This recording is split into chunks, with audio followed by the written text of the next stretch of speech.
네, 버스 안에서 한 승객이 벨을 누르지 않고 내려달라고 했다가 버스 기사에게서 거친 욕설을 들었는데요. 지자체에게 민원을 제기했지만 이 처벌을 기대할 수 없자 결국 모욕죄로 검찰에 고소했습니다. 박현우 기자입니다. 인천 송도와 서울 강남으로 가는 광역버스 안. 버스 기사가 거칠게 욕설을 하기 시작합니다.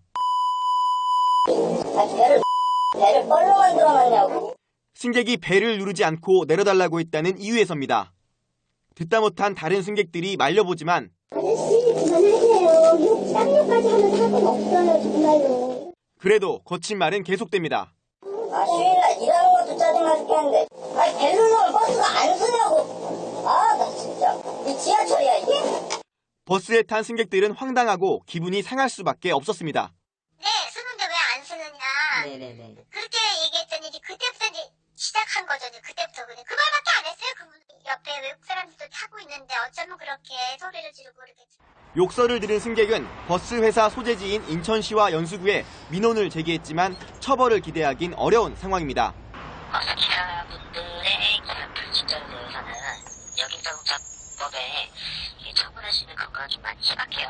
그게 좀 힘든감이 없지 않아 있긴 합니다. 결국 이 승객은 버스 기사를 모욕죄로 처벌해달라며 검찰에 고소장을 냈습니다. 연합뉴스TV 박현우입니다. 운행 중인 버스의 기사를 폭행해 위험에 빠뜨리는 일, 정말 모든 사람의 안전을 위해서 일어나서는 안 될 일입니다만 사라지지가 않습니다. 처벌을 대폭 강화할 필요가 있지 않을까 싶습니다. CJB 황상호 기자입니다. 빠른 속도로 달리는 시외버스 안입니다. 앉으세요. 앉으시라고요, 착하게. 운전사가 운전에 방해된다며 중년 여성에게 앉으라고 크게 소리칩니다.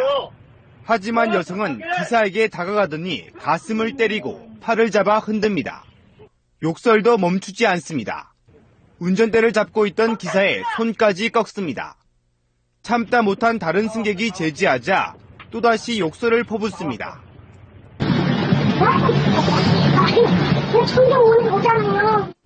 버스 안에서 난동을 부린 이 50대 여성은 술에 취한 상태였습니다. 당시 상황을 전혀 기억하지 못하고 있습니다. 갑자기 욕을 막 하면서 달려들어가지고 가슴을 한 두세 대 때리고 얼굴을 그냥 확 켜버리더라고요. 양쪽 손을 붙이고 있으니까 핸들도 맞고. 당시 버스에는 승객 13명이 타고 있었는데 2차 사고로 이어질 뻔했습니다. 지난 5월에는 경기도 고양시에서 60대 취객이 운전사를 폭행했습니다. 운전기사가 운전대를 놓치면서 버스가 표지판 기둥을 들이받아 승객 20명이 다쳤습니다. 한 해 발생하는 운전기사 폭행 사건은 전국에서 3천여 건에 이릅니다. CJB 뉴스 황상호입니다.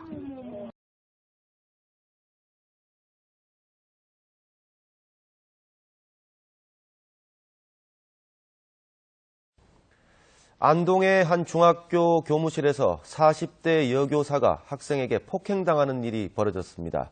동료 교사들이 보는 앞에서 폭행을 당한 해당 교사는 정신적 충격에서 벗어나지 못하고 있습니다. 엄지원 기자가 보도합니다.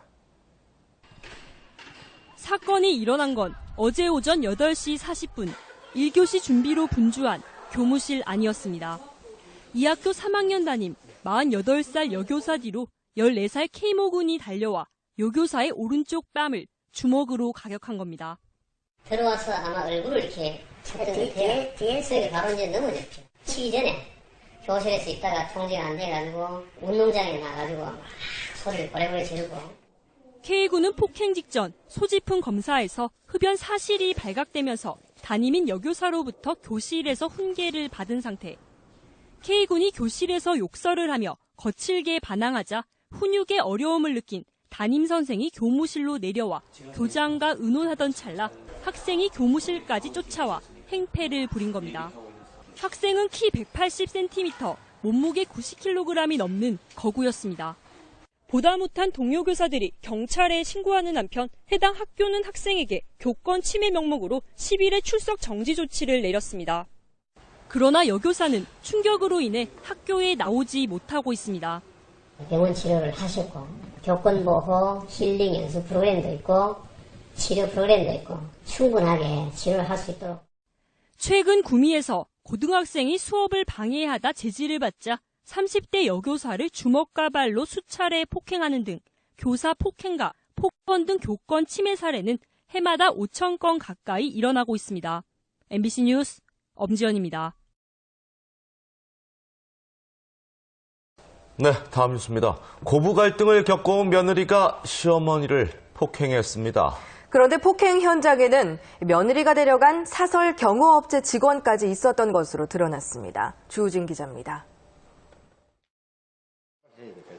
경남 창원의 한 고급 아파트 지하 주차장입니다. 34살 배모 여인과 배 씨가 고용한 경호업체 직원 2명이 차에서 내립니다. 엘리베이터를 탄 이들이 향한 곳은 다름 아닌 배 씨의 시댁이었습니다. 지난 4월 22일 아침 7시 반쯤 경호업체 직원들을 대동한 배 씨가 시어머니 54살 조모 씨를 폭행했습니다. 배 씨는 시어머니가 출입문을 열자마자 머리채를 잡고 넘어뜨린 뒤 마구 때렸습니다. 시아버지가 말려도 소용없었습니다. 시어머니에게 전치 3주 중상을 입힌 배 씨는 달아났습니다. 그냥 며느리하고 시어머니하고 형사가 경찰이란 형사. 어이없는 폭행 사건은 오랜 고부 갈등이 원인이었습니다.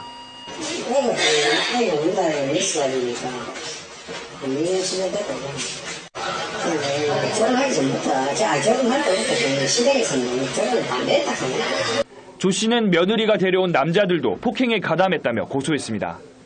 경호업체 직원들은 신변 보호를 요청한 배 씨가 오히려 먼저 폭행해 싸움을 말리기만 했다고 주장했습니다. 경찰은 배 씨를 존속 상해 혐의로 입건하는 한편 용역 직원들의 폭행 가담 여부도 조사하고 있습니다.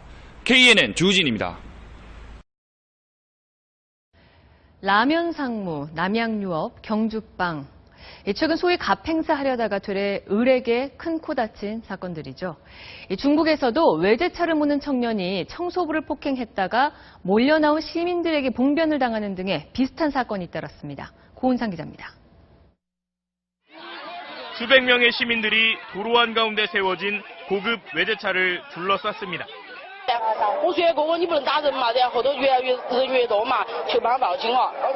50대 청소부가 쓰레기를 치우는 과정에서 이 외제차 앞을 막아섰는데 외제차에서 내린 청년이 청소부를 때린 겁니다.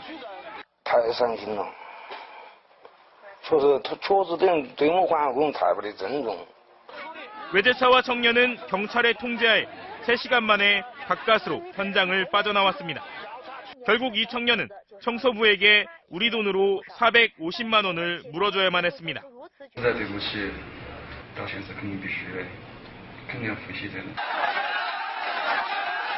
앞서 이달 초에도 고급 외제차를 몰던 음주 운전자가 택시를 들이받고 도망가자 수백 명의 택시기사들이 몰려나와 역시 외제차를 둘러싼 뒤 차를 부수고 운전자를 붙잡아 경찰에 넘겼습니다. 사회 통제가 엄격한 중국에서조차 극심한 양극화가 가져온 차별과 무시에 말 한마디 제대로 못했던 약자들의 집단 행동이 빈발하고 있습니다. MBC 뉴스 고은상입니다. 조직폭력배들이 시민을 집단 폭행했습니다. 도로를 무단 횡단하던 자신들에게 자동차 경적을 울렸다는 게 그 이유였습니다. JTBC 제휴사인 대구일보 고정일 기자입니다. 휴대전화를 손에 든 한 남자가 아우디 승용차를 가로막습니다. 잠시 후 건장한 체격의 남자들이 몰려들고 일부는 승용차 위로 뛰어오릅니다. 가지 마세요. 가지 마세요. 운전자를 위협하며 계속 시비를 겁니다.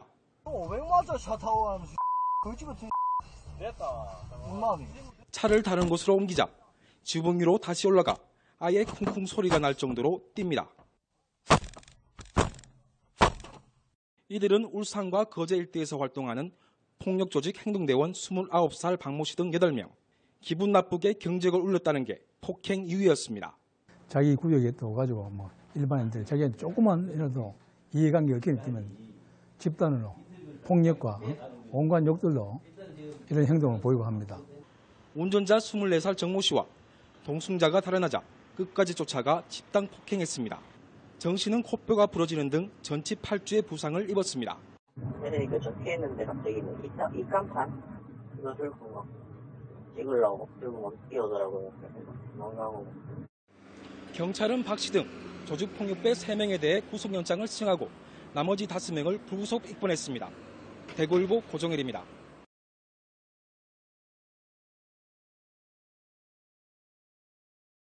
서울 강남 한복판에서 밤이면 왜 택시들이 단거리는 안 가는지 그 비밀이 풀렸습니다. 조직을 결성해서 장거리 손님을 독점해온 택시기사들이 경찰에 붙잡혔습니다. 실제 조폭 출신도 있어서 폭력도 서슴지 않았습니다. 이채연 기자입니다. 버스가 끊긴 시각, 시동이 꺼진 택시들이 줄줄이 서 있습니다.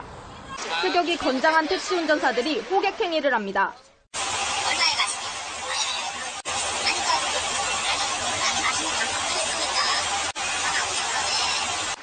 다른 택시가 도착하자 욕설을 하며 내쫓습니다. 빼주라고! 기본하냐? 전화 좀 하고. 차 빼고 해도 되잖아! 인천에서 일하시라고 인천에 서울에서 일하지 마시고 인천 차면. 이른바 조폭형 택시입니다. 경찰 조사 결과 조직폭력배 출신인 37살 신모 씨 등 택시기사 22명은 2011년부터 상조회 3개를 만들어 강남역 일대의 장거리 택시 승객을 독점해온 것으로 드러났습니다. 이들은 새벽이면 이곳에서 빈차 표시 등을 끄고 주차한 것처럼 단속을 피한 뒤 장거리 손님만 골라 태웠습니다. 이들은 회원이 아닌 택시기사들이 손님을 태우려 하면 집단 폭행을 일삼았습니다. 지금까지 확인된 피해자만 500명이 넘습니다. 단속도 소용이 없었습니다. 이들은 단속 공무원까지 폭행했습니다. 휴게피시를 알려들어요, 그냥. 역수를 잡고 팔다고 다니고, 어거치게 한 거예요, 경찰은 신 씨 등 22명을 불구속 입건하고 지자체에 이들의 자격정지를 통보할 예정입니다. TV조선 이채연입니다.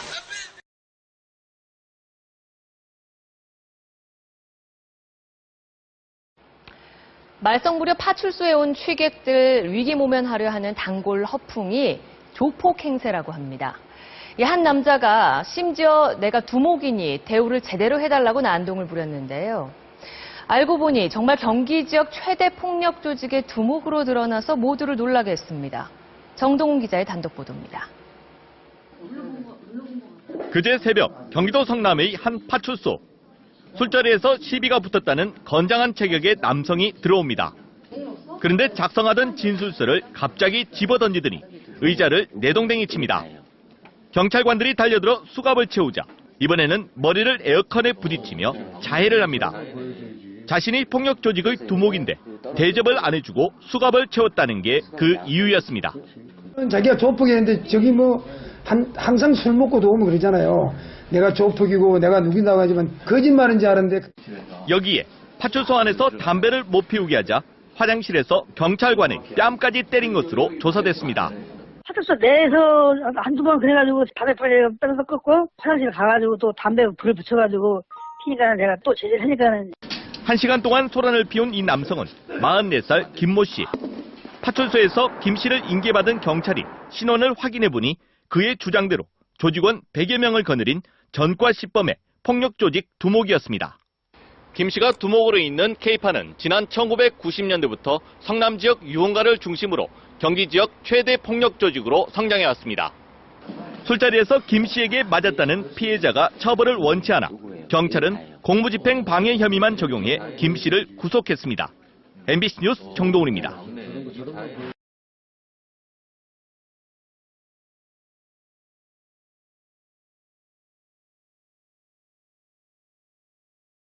보통 영화에서는 조직폭력배들이 폼나는 양복에 검은색 승용차를 타고 다니는 모습이 많이 나오는데요. 하지만 현실 세계는 달랐습니다. 조폭의 상당수는 한 달에 100만 원도 벌지 못하는 것으로 조사됐습니다. 배삼진 기자입니다.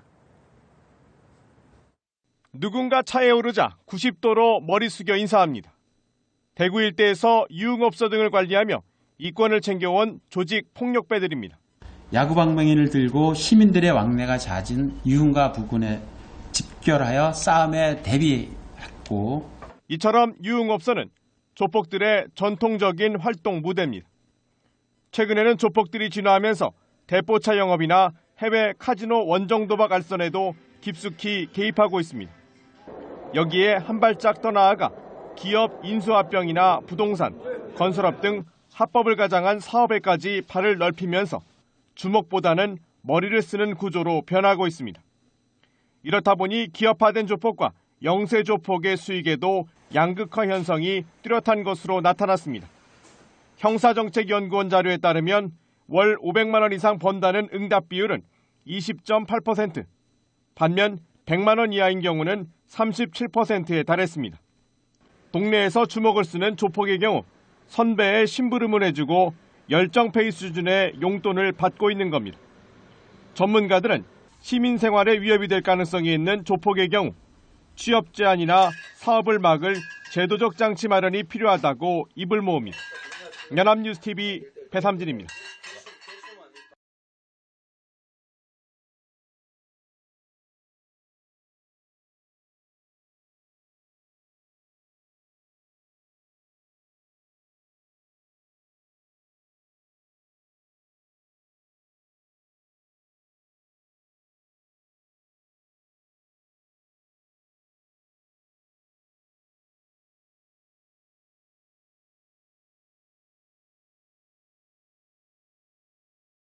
여러분 안녕하십니까? 어제 저녁 내리막을 달리던 마을버스가 아파트 담벼락을 들이받아 20여 명이 다치는 사고가 발생했습니다.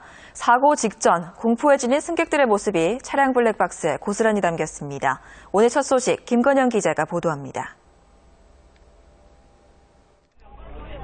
편도 1차선 내리막길을 마을버스가 달립니다. 속도를 줄이지 않은 채 과속 방지턱을 넘자 승객 한 명이 주의를 줍니다. 이거 왜 합니까? 앞에 방지턱이 있는데. 하지만 두 번째 방지턱이 없이 거칠게 넘자 승객들이 동요하기 시작합니다. 옆으로 부딪히죠, 옆으로. 안 세워져요? 세 번째, 네 번째, 재차 방지턱을 넘을 때마다 승객들의 비명은 커집니다. 부딪히죠, 벽에. 예? 벽에 잘 받으죠. 버스는 멈출 줄을 모르고 비명소리와 함께 화면이 끊깁니다. 공포의 40초, 500m 동안 이어진 버스 질주는 아파트 주차장 담벼락을 들이받고서야 끝이 났습니다. 버스 기사와 승객 등 27명이 다쳤습니다. 현재 8명이 입원 치료 중인데 다행히도 생명에 지장이 있는 사람은 없습니다. 중심을 잃고 내려오던 버스는 이곳을 먼저 들이받은 뒤 마주오던 승용차를 기차 충격하고 다시금 이 벽을 들이받고서야 멈춰섰습니다. 현재로선 70대 고령인 운전기사의 운전 부주의가 사고 원인으로 추정되고 있습니다. 과속 방지턱을 지나면서 약간의 그 중심을 잃고 당황스러워가지고 정상적인 운전이 어렵다고 합니다. 하지만 경찰은 제동장치 등 차량 부품의 결함 여부에 대해서도 국과수를 통해 면밀히 조사할 예정입니다. KNN 김건영입니다. 달리던 마을버스에서 또 불이 났습니다. 기사의 재빠른 판단과 대응으로 다행히 승객들이 미리 대피해 큰 사고는 면했지만 자칫 대형 사고로 이어질 뻔한 아찔한 순간이었습니다. 김상진 기자가 보도합니다. 도로 한쪽에 세워진 버스에서 진화 작업이 계속되고 있습니다. 좌석 창문은 깨져 있고 차체는 불에 검게 그을렸습니다. 타이어는 까맣게 탄 데다 구멍이나 바람이 다 빠졌습니다. 불이 난 마을버스의 참혹한 모습입니다. 이 좌석부터 천장까지 버스 내부는 그름을 뒤집어 쓰면서 완전히 새까맣게 변해 있습니다. 이 버스 바닥에는 이처럼 손잡이가 나뒹굴고 있습니다. 달리던 마을버스에서 불이 난 것은 오늘 오전 9시 50분쯤 부산 대저동 금호 지하차도에서입니다. 뒷바퀴 제동 장치에서부터 불이 시작된 것으로 추정됩니다.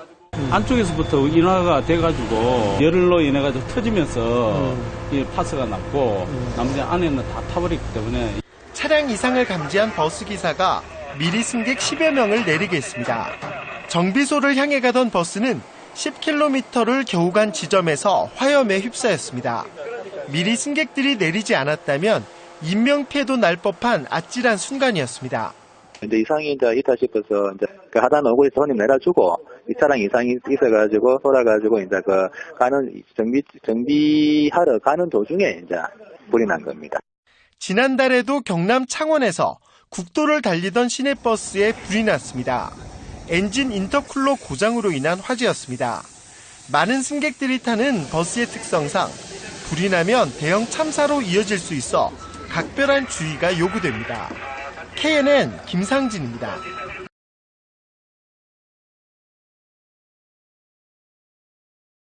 어제 저녁 부산의 한 도로에서 트럭과 시내버스가 충돌해 승객 등 12명이 다쳤습니다. 천안의 한 철물점에서 불이 났고 또 서울 주택가에는 멧돼지가 출현하기도 했습니다. 밤사이 사건 사고 한현희 기자입니다. 시내버스 앞부분이 흉측하게 찌그러졌습니다. 부산 송정동의 한 교차로에서 덤프트럭과 시내버스가 충돌한 건 어제 저녁 6시 40분쯤. 이 사고로 버스 운전기사 51살 강모 씨와 승객 등 12명이 다쳐 병원으로 옮겨졌습니다. 경찰은 두 차량 운전자가 신호 위반을 하다 사고가 난 것으로 보고 정확한 경위를 조사하고 있습니다. 오늘 새벽 1시 50분쯤에는 충남 천안시 성정 이동에 있는 한 철물점에서 불이 나 50분 만에 꺼졌습니다.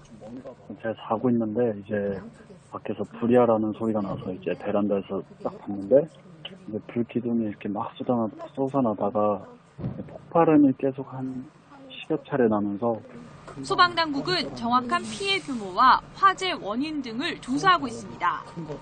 이보다 앞선 오늘 새벽 0시 20분쯤에는 서울 성북동 주택가에 100kg짜리 멧돼지가 나타났습니다. 경찰이 실탄 6발을 쏴 멧돼지를 사살했고 주택 마당에 있던 화분이 일부 파손된 것 외에 다른 피해는 없는 것으로 조사했습니다. 어제 오후 4시 10분쯤에는 경기 구리시 교분동 한양대학교 병원 지하 2층 변전실에서 이산화탄소 가스가 누출돼 6명이 치료를 받았습니다. 지하층 계단을 못 들어가게 하고 주차장 쪽에서도 재건축까지 해가지고 진입을 이렇게 쪽으로 못 들어오게 하고 조치를 했었죠. 경찰과 소방당국은 변전실 안에 있는 소방시설이 고장나 사고가 난 것으로 보고 정확한 원인을 조사하고 있습니다. YTN 한현입니다. 오늘 오전에 경기도 성남시 탄천 위 다리에서 시내버스가 난간을 들이받고 하천변 공원으로 추락했습니다. 차고지를 막 나선 뒤여서 다행히 승객이 타고 있지는 않았습니다. 사건 사고 소식 노동규 기자입니다. 시내버스가 하천변 잔디밭에 찌그러진 채 떨어져 있습니다. 오늘 오전 9시 반쯤 경기 성남시 분당구 탄천위 다리를 지나다 5m 아래로 추락한 겁니다. 난간을 들이받은 버스는 그대로 교각 아래에 떨어졌습니다. 이 사고 장소는 휴일을 맞은 시민들이 여가를 즐기러 나오는 공원이라 하마터면 커다란 인명피해로 이어질 뻔했습니다. 차고지를 막 나선 버스라 다행히 타고 있던 승객은 없었지만 운전기사 56살 김모 씨가 온몸에 타박상을 입고 병원 치료를 받고 있습니다. 경찰은 김 씨의 운전 미숙으로 사고가 난 걸로 보고 있습니다. 해양경비안전서 단속대원들이 빠른 속도로 중국어선에 다가갑니다. 정상명령 실시! 이딴 정지명령에도 어선이 계속 달아나자 마침내 배를 장악합니다. 그때의 진행 성공! 중국 어선엔 우리 해역에서 멋대로 잡은 펄펄한 꽃게가 가득합니다. 해경은 서해 북방 한계선을 침범해 꽃게를 불법 포획한 혐의로 중국 어선 2척을 납포하고 선원 12명을 붙잡아 조사하고 있습니다. 열차 안에 흰 소화기 분말이 가득합니다. 오늘 오전 8시 45분쯤 40살 임모 씨가 분당선 열차 안에서 승객 수십 명을 향해 소화기를 뿌렸습니다. 이 소동으로 열차 운행이 15분간 중단됐고 승객들에게 제압된 임 씨는 경찰에 입건됐습니다. SB의 노동규입니다.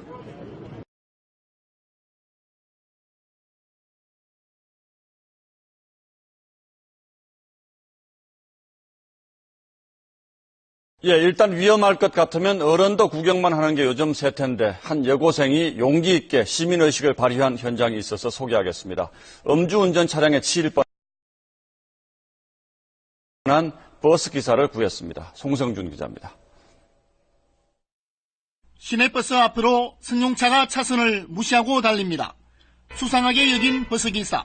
신호대기 중에 내려 승용차 앞을 가로막습니다. 술 냄새가 굉장히 많이 나서 그래 도망가다 더 큰 사고가 난다 이래 생각이기 때문에 내가 이제 막아서갖고 제지를 한 거지요. 승용차가 버스기사를 밀어붙이면서 사고 날 뻔한 아찔한 순간 빨간 가방을 맨 여학생이 도로에 뛰어들어 버스기사를 돕습니다. 승용차는 설설 꽁무니를 빼더니 버스기사를 넘어뜨리고 속도를 올려 달아납니다. 여학생은 쓰러진 기사를 보살피며 차 번호를 외칩니다. 행인들의 식무로 승용차 운전자는 600m를 달아나다 경찰에 붙잡혔습니다. 혈중 알코올 농도 0.104%의 만취 상태였습니다. 이 차 운전자가 자꾸 앞으로 빼달라가는 걸 가까이 붙어갖고 이제 계속 이제 그 차량을 막았어요. 막고 이제 그 도로 우측에 씌우는 걸 저희들 운전자를 내려보니까 술이 좀 채가 있고 몸도 약간 이제 비틀거리는 그런 상황이었어요. 용기 있는 행동을 보여준 주인공은 앳된 얼굴의 여고생이었습니다. 왜 그랬냐는 질문에 아빠 생각이 나서 반사적으로 뛰어들었다고 답변했습니다. 계속 상황을 보니까 다치면 안 되시잖아요, 사람이. 그래서 너무 위험에 처하신 것 같아서 너무 놀라서 일단은 뛰어 들어갔어요.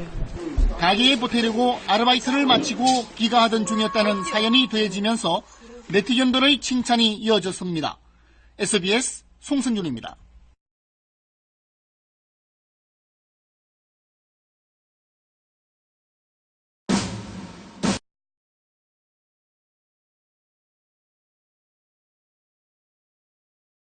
얼마 전에 큰 사고가 난 버스에서 자신만 먼저 빠져나왔던 버스기사 때문에 논란이 됐었는데요.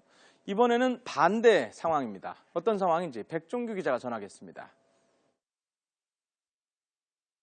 자동차 전용 도로를 달리던 버스가 갑자기 비틀거리더니 속도를 줄입니다. 이어 조심스레 차선을 바꾸고 안전한 갓길에 정차합니다. 차를 세운 기사는 말을 못하고 손짓으로만 고통을 호소합니다. 기사님께서 이제 말씀도 못 하시고 오른손을 계속 이제 가슴 쪽에 이렇게 손을 대고 있는 것 같아요. 움직이시기는 했거든요. 의식은 있고. 승객들이 구급대원을 불러 급히 병원으로 옮겼지만 곧바로 의식을 잃은 운전기사는 생명이 위태로운 상태입니다. 급성 뇌출혈로 사경을 넘나들면서도 승객 40여 명을 구해낸 운전기사는 55살 한원기 씨. 한원기 기사는 쓰러진 와중에도 한 손은 핸들을 잡고 끝까지 승객들의 안전을 챙겼던 것으로 드러났습니다. 본인의 생명이 위태로운데도 정확한 판단으로 승객의 안전을 챙긴 한 씨가 승객들은 고맙기만 합니다. 그 기사님한테 너무 감사한 거예요. 그 와중에 갓길에 세워서 사실 그 승객들이 거의 다 꽉 차 있는 상태였는데 좀 잘못된 판단이었으면 사실 좀 큰 사고로 이어질 뻔한 사고여가지고.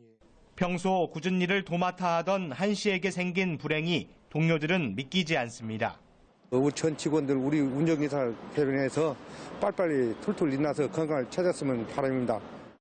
한 씨가 깨어나기 어렵다는 의료진의 설명에 가족들은 남을 먼저 살핀 본인의 뜻을 받들어 장기 기증을 할 의사를 밝혔습니다. 조카들도 결혼식을 내년에 해야 되는데 이제 손 잡아주기로 했는데 그런 모습을 보니까 좀 가슴이 많이 아픕니다. YTN 백종규입니다. 급성 뇌출혈로 쓰러지면서도 버스를 갓길에 안전하게 정차시킨 버스기사가 있습니다. 사경을 넘나들면서도 마지막까지 승객들의 안전을 챙겼는데요. 백종규 기자의 보도입니다. 자동차 전용 도로를 달리던 버스가 갑자기 비틀거리더니 속도를 줄입니다. 이어 조심스레 차선을 바꾸고 안전한 갓길에 정차합니다. 차를 세운 기사는 말을 못하고 손짓으로만 고통을 호소합니다. 기사님께서 이제 말씀도 못 하시고 오른손을 계속 이제 가슴 쪽에 이렇게 손을 대고 있는 것 같아요. 움직이시기는 했거든요. 의식은 있고. 승객들이 구급대원을 불러 급히 병원으로 옮겼지만 곧바로 의식을 잃은 운전기사는 생명이 위태로운 상태입니다. 급성 뇌출혈로 사경을 넘나들면서도 승객 40여 명을 구해낸 운전기사는 55살 한원기 씨. 한원기 기사는 쓰러진 와중에도 한 손은 핸들을 잡고 끝까지 승객들의 안전을 챙겼던 것으로 드러났습니다. 본인의 생명이 위태로운데도 정확한 판단으로 승객의 안전을 챙긴 한 씨가 승객들은 고맙기만 합니다. 그 기사님한테 너무 감사한 거예요. 그 와중에 갓길에 세워서 사실 그 승객들이 거의 다 꽉 차 있는 상태였는데 좀 잘못된 판단이었으면 사실 좀 큰 사고로 이어질 뻔한 사고여가지고. 평소 굳은 일을 도맡아 하던 한 씨에게 생긴 불행이 동료들은 믿기지 않습니다. 우리 전 직원들, 우리 운전기사 대변해서 빨리빨리 툴툴 일어나서 건강을 찾았으면 바랍니다. 한 씨가 깨어나기 어렵다는 의료진의 설명에 가족들은 남을 먼저 살핀 본인의 뜻을 받들어 장기 기증을 할 의사를 밝혔습니다. 조카들도 결혼식을 내년에 해야 되는데 이제 손 잡아주기로 했는데 그런 모습을 보니까 좀 가슴이 많이 아픕니다. YTN 백종규입니다. 미국의 뉴욕타임즈가 한 중국 운전기사의 행동에 빗대서 우리나라 세월호 승무원들과 대조되는 좋은 사례라고 보도했습니다. 어떤 얘기인지 안소영 기자가 전해드리겠습니다. 앙상한 뼈대만 남은 버스에서 다친 승객들이 응급차로 옮겨집니다. 중국 스촨에서 다리를 건너던 버스 한 대가 갑자기 폭발해 불길에 휩싸인 것입니다. 사고 직후 버스기사 샤오쿤밍 씨는 시동을 끄고 가스 밸브를 잠가 추가 폭발을 막았습니다. 그래도 불길이 잡히지 않자 안전망치로 유리창을 깨고 승객들을 탈출시켰습니다. 유독가스가 가득 찬 버스에서 마지막 승객의 탈출을 확인하고서야 버스를 떠났습니다. 버스기사는 자신의 몸과 머리에 심한 화상을 입은 것도 잊었습니다. 하지만 용감하고 침착하게 대처한 덕분에 승객들 모두를 살려낼 수 있었습니다. 뉴욕타임스는 사고버스 CCTV에 찍힌 운전기사 행동은 대형 사고 발생 시 승무원의 책임에 대해 국제적 조명을 받고 있다고 전했습니다. 그러면서 승객을 버리고 가장 먼저 탈출한 세월호 승무원과 대조를 이룬다고 보도했습니다. 속옷 차림으로 뒤도 한번 돌아보지 않고 가장 먼저 구조정에 올라탄 세월호 선장의 부끄러운 모습이 다시 한번 떠오릅니다. YTN 안소영입니다.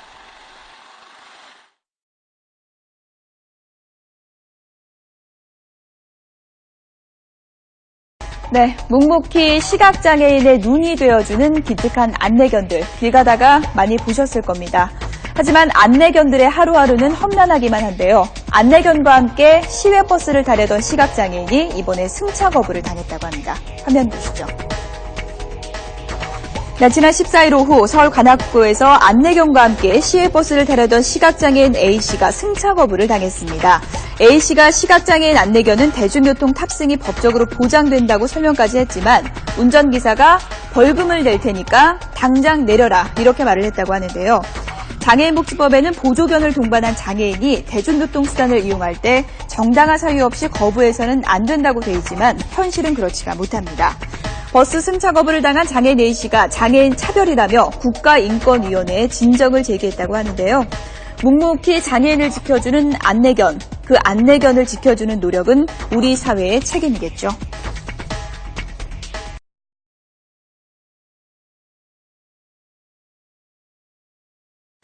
승객에게 폭언을 하고 승차를 거부한 버스기사가 해고됐습니다. 해고당한 기사는 버스에서 다친 승객이 합의금을 받아놓고 멀쩡히 승차에 화가 나서 그랬다며 해고는 지나치다며 소송을 냈는데요. 하지만 법원은 버스기사의 해명을 받아들이지 않았습니다. 최기성 기자입니다. 지난해 6월 한 여성 승객의 승차를 거부하며 폭언까지 한 버스기사 A씨. 해당 여성은 한 달 전 A씨의 버스에서 내리다 뒷문에 발목을 다쳐 100만 원에 합의했습니다. 당시 A씨는 무사고 경력을 유지할 생각에 전국 버스운송 사업연합회 공제조합을 거치지 않고 규정을 어긴 채 개인 합의를 받습니다. 이후에도 A씨는 버스 안에서 넘어진 80대 노인과 개인 합의를 본 것이 적발돼 결국 해고됐습니다. 회사의 해고 조치에 불복해 결국 소송까지 가게 된 A씨. A씨는 여성 승객이 합의금을 받은 뒤 멀쩡하게 버스를 타자 화가 나 폭언했다며 해고 조치는 지나치다고 주장했습니다. 하지만 법원은 A씨의 해명을 받아들이지 않았고 회사의 해고 조치가 적법하다고 판단했습니다. 재판부는 A씨가 안전을 책임져야 하는데도 오히려 승객에게 폭언하는 등 불안감을 주는 행위를 했다고 지적했습니다. 또 회사 규칙에 따르면 승객과 개인 합의를 봐 사고를 임의 처리하는 것은 해고 사유로 정해져 있다며 해고 조치는 적법하다고 밝혔습니다. 무사고 경력을 지키려 했던 A씨는 결국 사고 사실이 들통나 실업자 신세가 됐습니다. YTN 최기성입니다.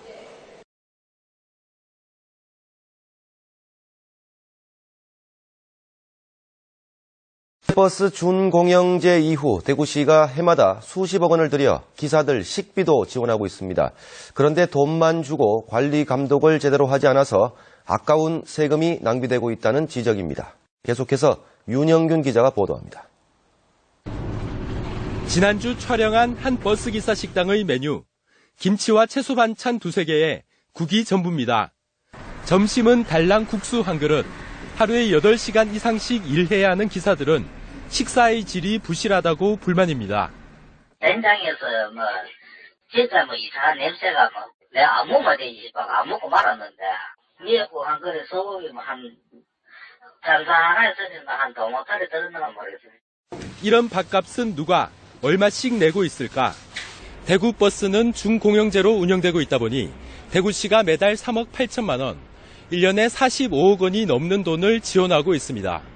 운행되는 버스 대수에 따라 한 끼에 2,300원에서 3,900원짜리 평균 3,000원 초반대의 식사인 겁니다. 기사 식당을 직접 찾아가 봤습니다. 공중 화장실 바로 옆 한 칸짜리 컨테이너 박스가 식당의 전부입니다.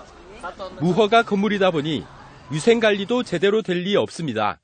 대구시에 따르면 전체 시내버스 식당 21곳 가운데 집단 급식소로 신고를 한 곳은 3곳에 불과합니다. 40대 이래 되니까 거기 한꺼번에 다 식사하기는 곤란하잖아요. 50인 이하일 경우에는 뒷돈 신고를 안 해도 됩니다. 식품위생법을 보면. 제 비용이고. 식당 운영은 공개 입찰 대신 대부분 회사나 노조 관계자 친인척이 맡고 있습니다. 왜냐면 생각 2천, 3천씩 이렇게 집어들어와요. 일단 주인이 바뀌었을 때. 그런 식으로 그 돈을 부담하고 들어올 경우에 시간들이 개설이나 하면 답이 안 나오잖아요. 해마다 수십억 원의 세금이 들어가고 있지만 적절하게 쓰이는지 대구시의 관리 감독은 없고 버스기사들의 불만만 높아지고 있습니다. MBC 뉴스 윤영균입니다. 졸음 운전과 전쟁을 벌이는 버스 기사들. 이들의 하루 운행 시간은 얼마나 될까? 경기도의회 김지환 의원이 전한 자료에 따르면 서울은 평균 8시간, 경기도는 평균 17시간 30분으로 나타났습니다. 서울은 매일 2교대, 경기도는 격일제로 근무하는 점을 고려하더라도 경기도 버스 기사는 피로 누적에 시달릴 가능성이 훨씬 높습니다. 그나마 이틀에 한 번 쉬는 것도 잘 안 지켜지는 경우가 다반사. 부담도 또 해야 된다고 새벽까지 일하고 또 늦게까지 일하고 또 새벽에 나와야 된다고. 버스 업계는 우선 현재와 같은 근로 체계를 기사에게 무조건 강제한 건 아니라는 설명을 내놓습니다.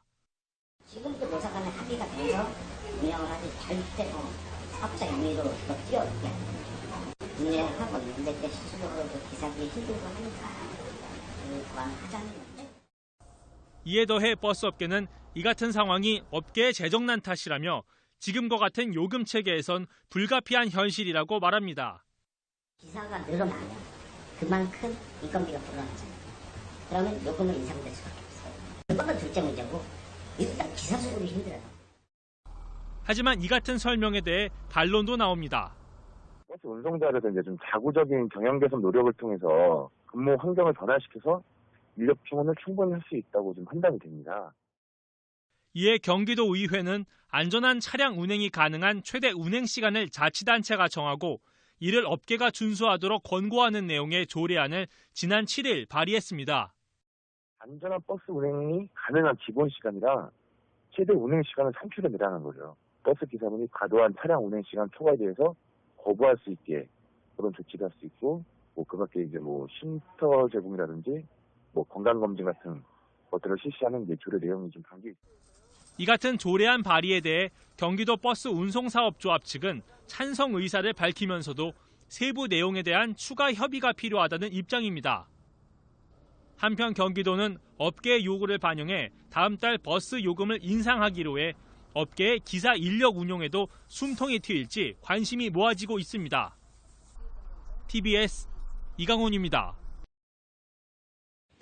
지난 주말 발생한 경부고속도로 7중 추돌 사고로 경찰 조사를 받고 있는 버스 기사는 전날 밤 5시간도 못 잤다고 말했습니다. 법으로는 8시간 휴식이 의무화돼 있지만 현실은 그렇지 못하다고 하는데요. 홍성희 기자가 버스 기사들의 하루를 동행 취재했습니다. 버스기사 경력 10년 차인 한명섭 씨. 오전 6시 45분 첫 차를 몰고 경기도 안산에서 서울역 강남역 노선을 한 차례 왕복하고 나니 오전 10시 30분. 한 씨는 곧바로 근처 식당으로 향합니다. 다음 배차 시간까지 남은 시간은 20분. 구내 식당에서 10분 만에 이른 점심을 해결합니다. 쉬려면 지금 먹고 나가야 돼. 온전히 쉴 수 있는 타임이 다음 장밖에 없거든요. 지난밤에도 11시 넘어 퇴근했다가 새벽에 출근하다 보니 이렇게 하지 않고는 몰려오는 졸음을 견딜 수 없다고 합니다. 머리 이제 치압도 하고요. 네. 살도 꼬집어 보고, 껌도 씻고, 물도 마시고, 이제 신호등 걸리면 이제 계속 그러는 거죠.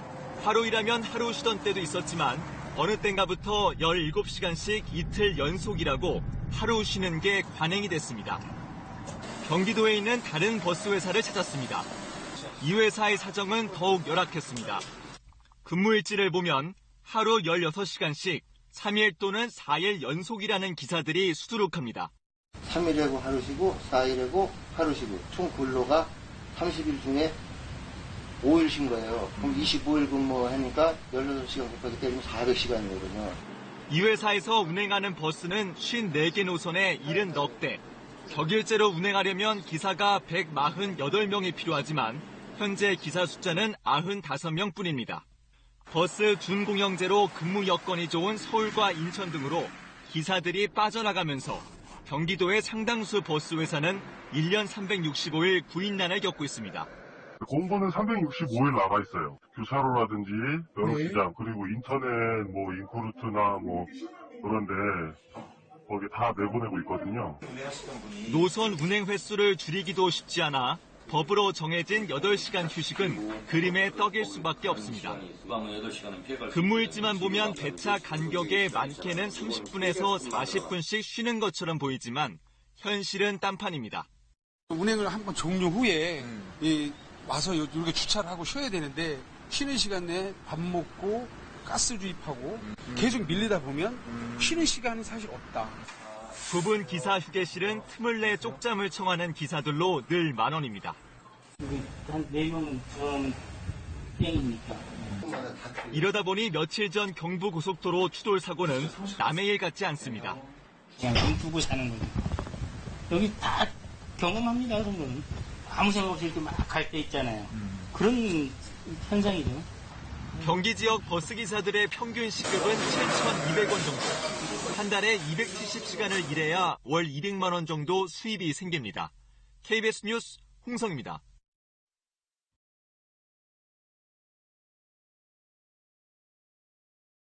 진실의 방으로 상큼하게 터져볼래? 릴레이드 스파클링.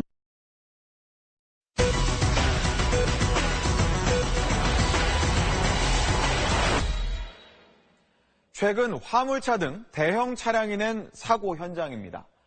특히 화물차의 졸음운전은 대형 사고로 이어져 더 위험한데 이런 졸음운전 사고가 끊이질 않는 근본적인 원인 어디에 있을까요?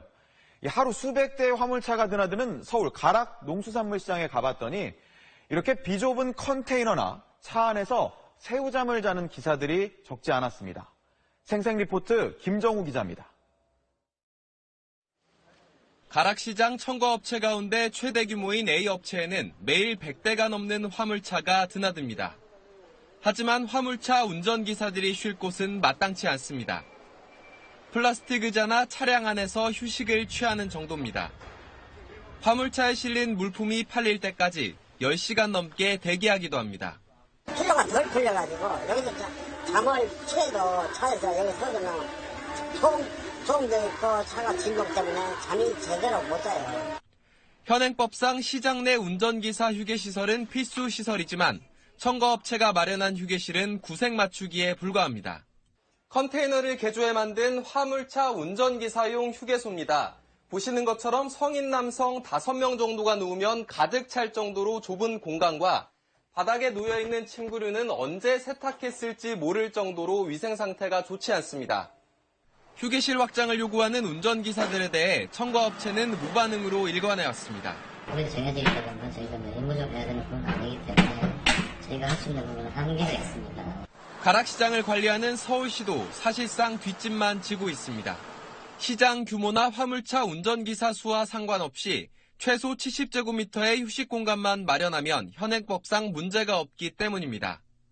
이런 열악한 상황에서 운전기사들은 제대로 휴식을 취하지 못한 채 장거리 운전에 내몰릴 수밖에 없습니다. 취재가 시작된 뒤 첨가업체 측은 더 넓은 컨테이너를 휴게실로 제공하겠다는 계획을 밝혔습니다. SBS 김정호입니다.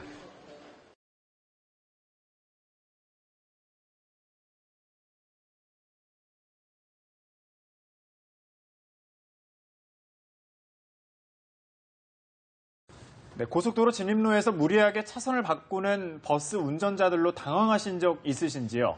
경찰이 특별 단속에 나서 운전자들을 불구속 입건했는데 버스 운전사들은 억울함을 토로하고 있습니다. 신세롬 기자입니다.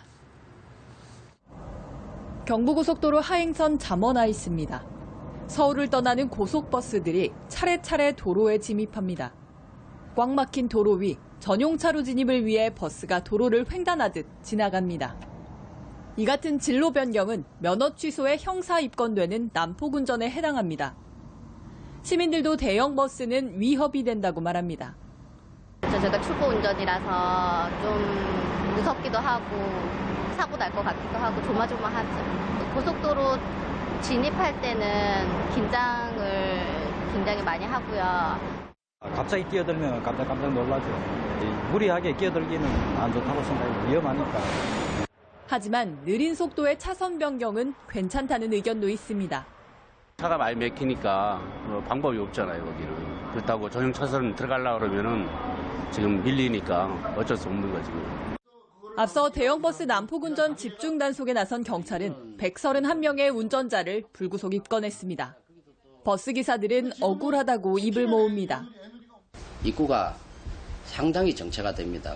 해결 방안도 제가 또 요구를 했어요. 특별일을 좀 해주든지 그 외에서 차선 변경했을 때는 단속을 하라는 거예요. 서서히 끼어드는데 어떻게 2단 기아로다가 시속 10km, 15km로 어떻게 난폭운전이라는 걸 갖다가 거기다 씌울 수가 있냐 이거. 40일간의 면허 정지 후 가면허 발급, 50만 원의 벌금과 형사 입건 등 처벌이 과하다는 지적도 나옵니다. 경찰은 승용차의 양보를 강요하는 관행적 행태가 문제라며 제2, 제3의 봉평터널 사고를 막기 위해 불가피하다는 입장입니다. 연합뉴스TV 신세롬입니다. 서울에서 출발한 귀성객이 부산까지 얼마나 걸려서 도착했을까요? 전용 차선을 이용하는 고속버스를 탔다면 승용차보다는 일찍 도착했을 것 같은데요. 부산 연결해서 자세한 소식 알아보겠습니다. 김정호 기자. 네, 부산 종합버스터미널에 나와 있습니다. 예, 고속버스를 이용할 경우에 평소보다 얼마나 늦게 도착하고 있습니까?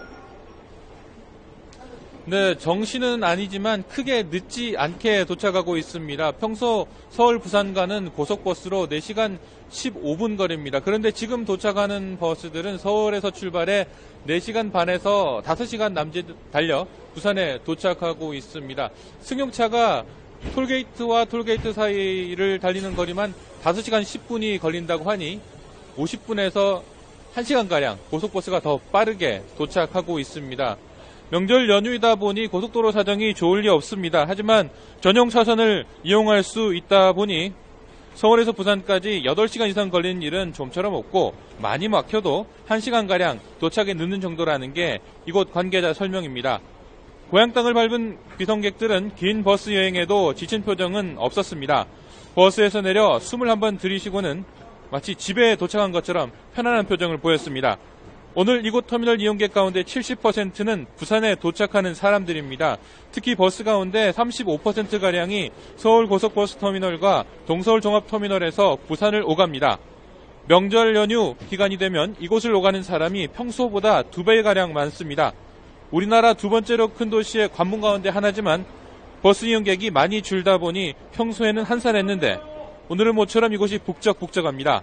오가는 버스 좌석 점유율도 평소 40%인데 이 기간이 되면 2배가량 는다고 합니다. 일부 매진인 노선도 있지만 좌석이 남은 버스도 아직 많습니다. 고향 가는 차편 확보하지 못하셨다면 지금 바로 버스 좌석이 있는지 확인해 보시는 게 좋겠습니다. 지금까지 부산 종합버스터미널에서 YTN 김종호입니다. 설 연휴 첫날입니다. 귀성 차량들이 몰리면서 정체가 시작되고 있는데요. 이 시간에는 귀성 표정, 또 도로 상황 차례로 현장 연결해 전해드리겠습니다. 먼저 부산을 연결하겠습니다. 이른 새벽 서울을 출발했다면 평소대로라면 지금쯤 도착했겠습니다만 오늘은 상황이 어떨지 모르겠습니다. 부산에 취재 기자가 나가 있습니다. 김종호 기자. 네, 부산 종합버스터미널에 나와 있습니다. 네, 혹시 서울에서 출발한 고속버스가 도착했습니까? 네, 그렇습니다. 오늘 서울에서 출발해 부산에 도착하는 버스는 새벽 6시 서울고속버스터미널을 출발했는데요. 이곳에는 10시 40분쯤 도착했습니다. 평소와 도착 시간이 크게 다르지 않았습니다. 그에 앞서 10시 20분쯤에는 강원도 원주에서 출발한 버스도 이곳에 도착했는데요. 운전자는 평소와 도로 사정이 크게 다르지 않았다고 설명했습니다. 일찍 출발한 만큼 연휴 효과를 덜 본 셈입니다. 고향 땅을 밟은 귀성객들은 긴 버스 여행에도 지친 표정이 없었습니다. 버스에서 내려 숨을 한번 들이쉬는 것만으로도 마치 집에 도착한 것처럼 편안해 보였습니다. 귀성길에는 이곳 터미널 이용 승객 가운데 70%가 다른 지역에서 부산을 찾는 사람들입니다. 특히 버스 가운데 35%가량이 서울고속버스터미널과 동서울 종합터미널에서 부산을 오갑니다.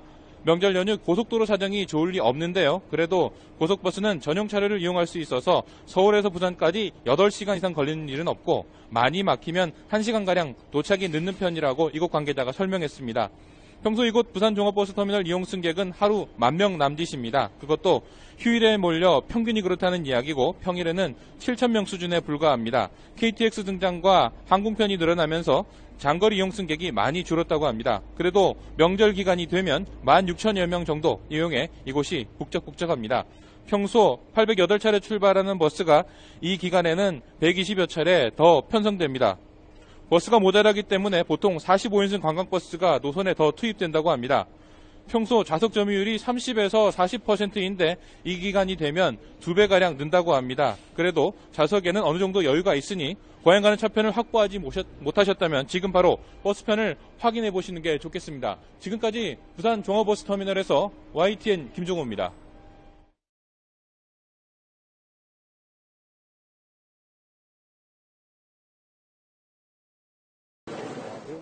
제가 서 있는 곳은 고속버스 안입니다. 비행기로 치면 1등석 칸과 아주 비슷한데요. 좌석마다 칸막이와 모니터가 설치되어 있고 앞뒤 좌석 사이의 공간도 아주 넉넉해서 침대처럼 편하게 누워서 갈 수도 있습니다. 이렇게 기존 우등버스보다 더 시설이 좋은 고급형 버스가 내년 상반기부터 시범으로 운영됩니다. 엄민재 기자의 보도입니다. 우등 고속버스가 도입된 건 지난 1992년입니다. 일반 고속버스는 45석인 반면 우등은 좌석수를 28석으로 줄였습니다. 넓고 편해가지고 확실히 기차보다는 버스가 편해요. 내년 상반기부터는 우등 고속버스보다 더 좋은 시설을 갖춘 고급형 고속버스가 도로를 달립니다. 좌석은 모두 21석으로 우등보다도 7개 더 적습니다. 좌석수가 줄어든 만큼 공간은 늘어납니다. 우등은 좌석 사이 공간이 30cm인데 고급형 고속버스는 50cm 정도로 넓어집니다. 여기에 좌석마다 모니터를 설치해 뒤에서 영화를 볼 수 있게 하고 휴대전화 충전을 위한 편의시설도 마련할 예정입니다. 좌석이 침대처럼 변해 누워 잘 수도 있습니다. 시설 수준이 일본의 고급형 고속버스와 거의 같습니다.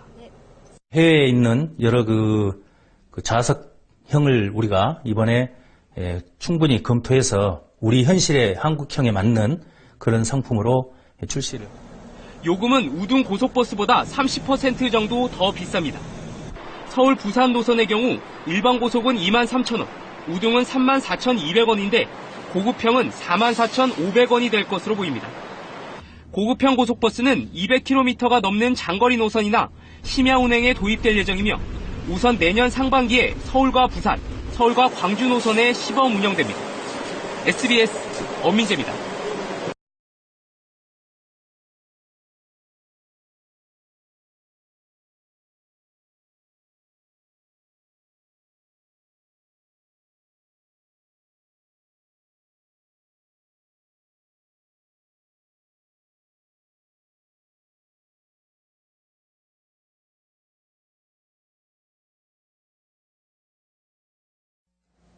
여러분 안녕하십니까? 전북권 뉴스입니다.